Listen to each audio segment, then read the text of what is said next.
Hi guys! Welcome sa aming dagat. Kala na. Ang ganda. Low tide. So, bago kami magsimba, napadaan kami dito mag-ina dahil maaga pa masyado. Yan. 1 hour pa. Galing. Kala na din eh. Mag-iwa daw tayo kung may unsing seashells. Ganda dagat. Walang tubig dyan. May tubig na may kaunting tubig. Walang masyadong ay merong para padagat guys. Andun nagkuha sila ng mga buskay. Kala na din Hoy! Dito ka! Magpasyal muna tayo din Ganda ng mahangin. Maganda talaga sa dagat kasi mahangin. Yung Pokemon. May talalabong. Ano kaya yung nandun? Kabilang isla. Kabilang iban. Oh my gosh, how cute. I have my little crab. My little crab friend. May laman.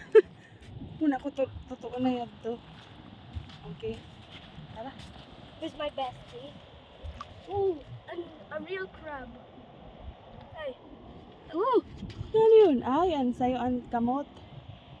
Taimod kita si Buskay. I-show natin sa kanila ang buskay. Dini, dapat sa may mga sa may mga dahon-dahon. Dito yung mga shell sa may mga dahon-dahon. Ano tawag dito? Inanong gahoy baya siniho. Ito, dito yan nakatira yung mga shell. Yung buskay. Agoy, kagubat. Hay! Maka ka dyan. Disgrasya.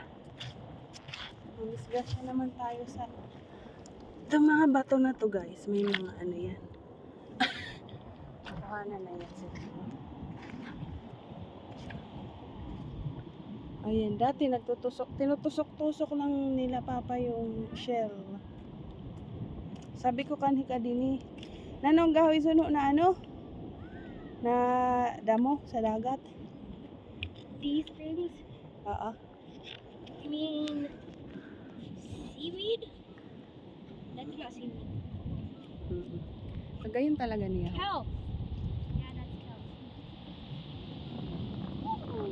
Oy. Ganyan lang muna guys. Mag-focus muna kami sa paghahanap. Bye. Ayan.